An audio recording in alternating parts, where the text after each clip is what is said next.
Hey guys, it's your boy 14 Fluffies here. Today I'm bringing you another YGOPro deck profile, and this time we have Evilswarm. Yeah, this is a bit of a different deck. I'm actually really liking this deck a lot, actually. I don't know, maybe it's just because Darklaw and Ophion are kind of very similar in terms of how they play. You know, just sit on them and win. You know, just sit on them in floodgates, yeah, that's kind of like it's kind of like my signature playstyle of just sit on the most helmet monsters ever and just say come at me, and most of the time they can't do anything. So yeah, I mean Ophion isn't quite as good this format as Darklaw is, just because of decks like Phantom Knights and Burning Abyss and all that stuff, but this deck does cover the areas where heroes struggle with, like Evilswarm have a stellar causal matchup thanks to Ophion, and that's pretty much about it. Yeah, so, and other than other than Good Witch and Honest, their causal have no outs to Ophion. I mean, if they have, like, Strike or something, that's a thing, but for the most part, they won't have any ways to out Ophion with monster effects. I mean, Good Witch is still a one-of, and realistically, if there are ways to out it in this deck. And a lot of Cosmo players, I think, are dropping Honest now just because they're using Dark Destroyer just to beat over everything and just to be their removal. So, yeah. So Ophion is a very difficult thing for Cosmo to deal with now, in my opinion. So, yeah.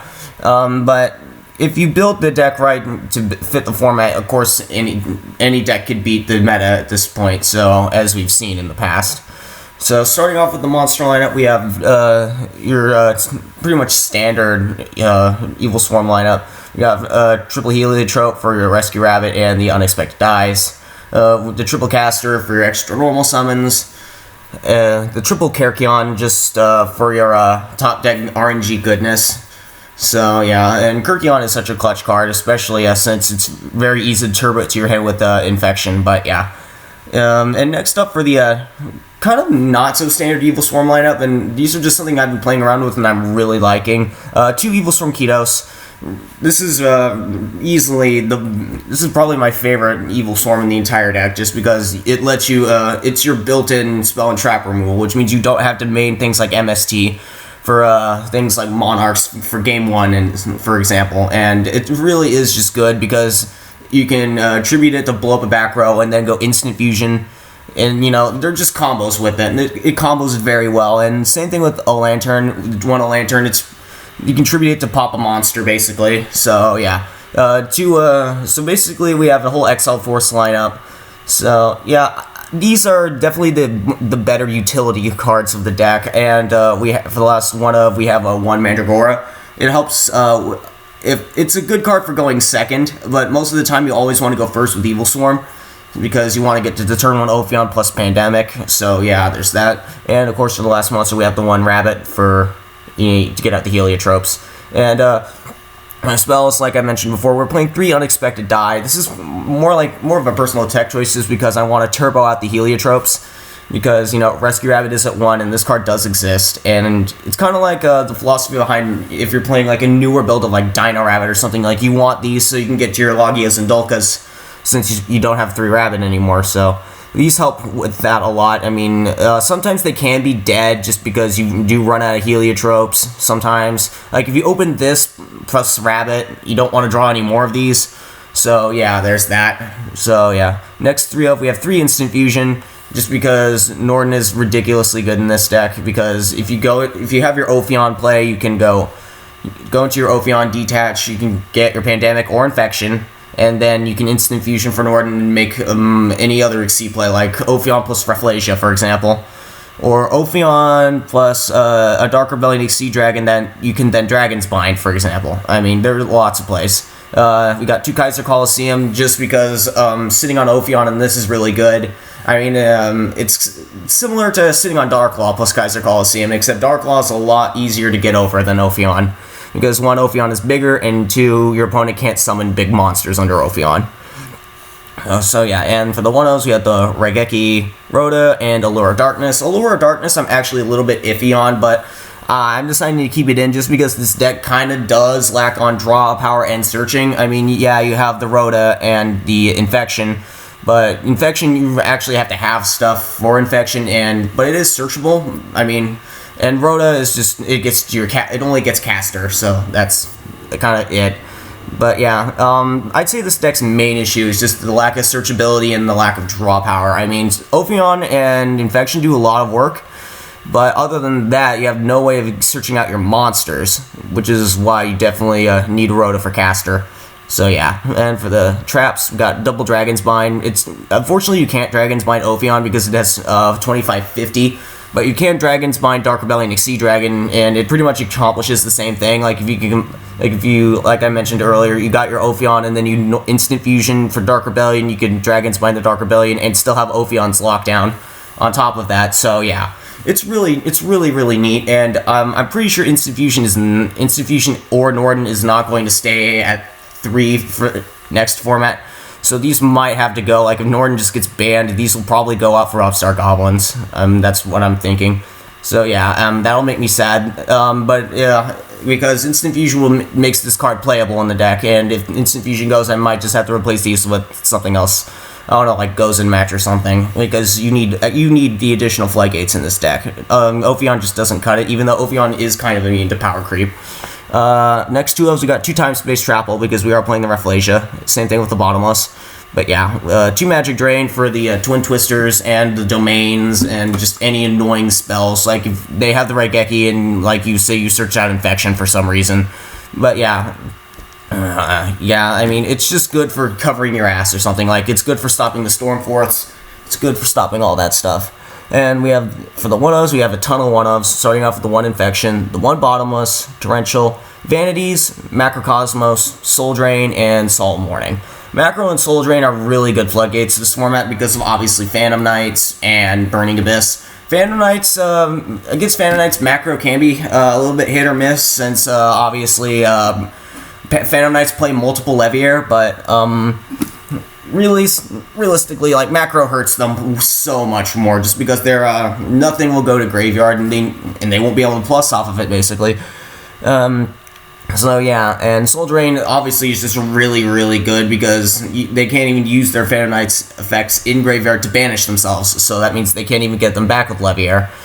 And obviously, if you're able, and if, say for example, you warning a Break Sword and you have Soul Drain, that Break Sword will not be able to trigger since it would trigger in the graveyard. So yeah, there is that. And it really is good against stopping effects that trigger when banished. I mean, this card is also just really good against Cosmo as well. Same with Macro, but not quite as much since Cosmotown is obviously a thing, but yeah. So yeah, that's the main deck. I'd say it's pretty solid. I'm still tweaking it around a bit. I mean, the Allure is still pretty iffy, and Raigeki and Tarantula are all kind of iffy. The Mass Destruction cards are still iffy in my opinion because Cosmo and stuff, but yeah, everything else is doing pretty solid. I'm really happy with the Evilswarm lineup especially. So yeah, on for the extra deck, we have the 1 Rhapsodian Berserk just because it helps you beef up your Ophion, and not to mention it does kind of attack your opponent's graveyard, which is something that Evilswarm lack the ability to do, but mostly it's just for beefing up your Ophion so your opponent can't beat over it by normal means. Like an Ophion plus a Rhapsody will be able to beat over Dark Destroyer very easily. So yeah, there's that. We got the 1 Rafflesia just because we are playing the 2 Time Space in the Bottomless. This helps you with the Cosmo matchup a lot if you can't get to Ophion or something. It really just depends. Like, say like they strike Ophion, you can go Instant Fusion and make this and stop their plays. We got the 1 Cowboy because you do burn people for game with Cowboy a lot since Evilswarm are a beatdown deck. Because, you could just go Kirkion into Caster, into Heliotrope, attack with all 3, and burn with Cowboy for game, stuff like that. And we have the 1 Abyss Dweller for the staples. We got Castel, 101. We have 1 Bahamut because this thing is pretty much Snatch Steal for Evilswarm, and you win a lot of games with this card. Even though I don't really make it all that much because, I typically make all these other Xyzs, but yeah, you do play it just because it can steal games. 1 Ragna 0 because it is just a good generic rank 4.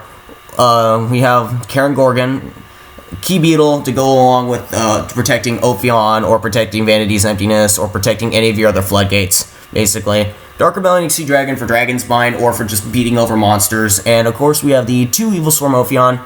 For the longest time I was thinking 3 Ophion all the way, but Now that I've realized that Infestation Pandemic isn't all that great this format, it's just like, you really don't need 3 Ophion.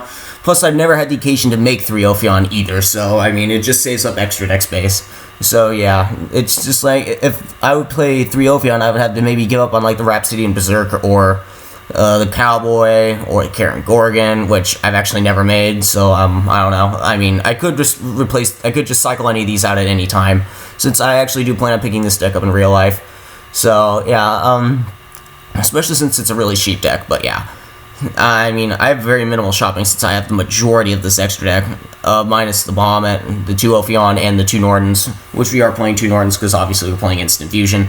So yeah, that's the extra deck. I'd say I'm really happy with how it's working out because Ophion is just a boss, so yeah, that's just how it is. But yeah, on to the side deck. Finally, we have 2 Flying Sea and 2 Max Sea. These are obviously for your Burning Abyss matchup. Evilswarm really struggle against Burning Abyss. It's easily the hardest matchup. I'd say Monarchs are right behind it, just because Domain is a real bitch for this deck to deal with. It's just like with Heroes. If you don't open up a way to get rid of Domain, you can't win, just because you can't get to your extra deck. Although, this deck does kind of have built-in ways of handling things like Domain, because obviously Kitos is a thing. So yeah, and even to an extent, like Lantern can pop their Tribute Summon monsters if they don't have March or something. So yeah. Yeah, so you do kind of have ways to work around Domain, but not very many. So, but that's for Monarchs. Obviously, Burning Abyss, you want to side these in. We got the triple system down for Cosmo. I think this is about the only thing you really need to side in versus Cosmo, just because Ophion handles that matchup pretty well. So basically, yeah, you just don't have to really worry about much. Obviously, if your opponent's side, if the Cosmo player sides in stuff with that, you might want to do some counter siding. Obviously, you'd probably want to side in the triple MST versus Cosmo, just because you want to be able to clear out all their back row before they actually commit to an Ophion. Because if they have a Solemn and they Solemn Ophion, you're going to be in a really bad position unless you have Instant Fusion. But yeah. And another thing is that Maxi is not really all that great against Evilswarm. Really, the only thing you can really chain Maxi to would be, like, I don't know, Rabbit, Die, or Instant Fusion, and that's it. So yeah, that's just 3 cards, and actually that's just 7 cards you can actually chain Maxi to. So yeah, it's not that. So Maxi is not all that great, especially if you can just flip a macro as well. So yeah, we got the triple MST. To help give additional back row hate. Twin Twisters is not a very viable option in Evilswarm, unfortunately, just because you don't have anything that triggers in Graveyard.